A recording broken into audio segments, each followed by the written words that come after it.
to PPP Today, a production of Voice of Nigeria. Today, we take an in-depth look at the Afreximbank's 32nd annual meeting held in Abuja under the theme Building the Future on Decades of Resilience. Now, let's dive in. The summit gathered over 6,000 delegates, heads of state, finance ministers, industry captains, academics, and investors from Africa and the Caribbean.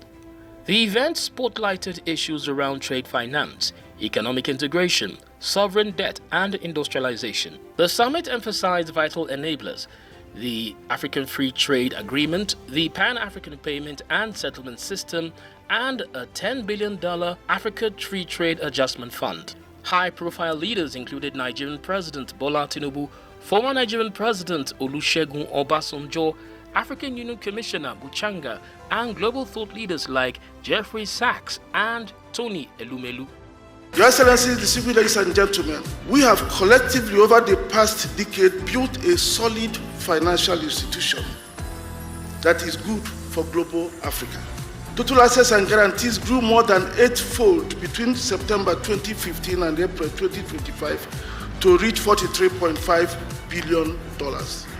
Today, Afreximbank has become the trusted institution for mitigating the adverse impact of economic shocks and the primary source of vital medium to long-term financing for the African private sector and critical sectors of the African economy. We are at a pivotal moment in Africa's journey.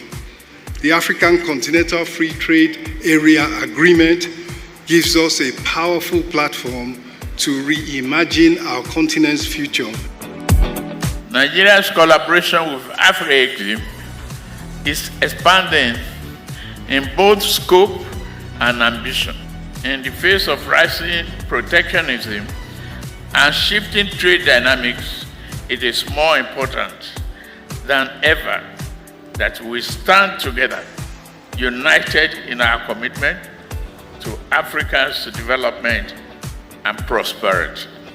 I have the honor and privilege to recognize you, the outstanding contribution of Professor Benedict Orama, by conferring you with one of Nigeria's highest honors, the Grand Commander of the Order of Niger.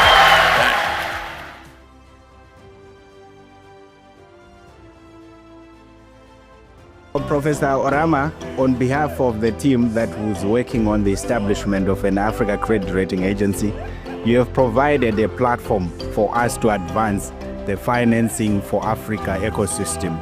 If it was not of you, I think this debate that has been ongoing in media would not have come to the level that it. I really want to say a great thank you to President Orama, a great leader. I'll miss him, but I'm sure where he is, he's not going to rest. He loves Africa so much. He is first of all African. We've been blessed to have you. Your vision, your leadership has created many Afro champions such as Lilium Capital and Vista Bank. And I know you're leaving the bank, but you're now gone. And as you and I have spoken, now you will be freer to unleash more of that vision to help us Africans to do what we need to do to take back our continent. Beyond optimism, the summit tackled debt and risk issues. Afreximbank's rating was downgraded by Fitch following sovereign debt controversies in Ghana, Zambia, Malawi, and South Sudan. These disputes reinforced the need for robust creditor frameworks. Looking forward, the bank plans to boost trade finance from $17.5 billion in 2024 to an ambitious $40 billion by 2026. Expand trade and deepen infrastructure like trade assurance and medical centers. Afreximbank's 2025 annual meetings reaffirmed Africa's resolve, balancing strengths and challenges. From trade rebounds to new leadership, the path ahead is resilient. Thanks for watching this edition of PPP Today from Voice of Nigeria. I'm Mazino Dixon. Till next time, it's bye for now.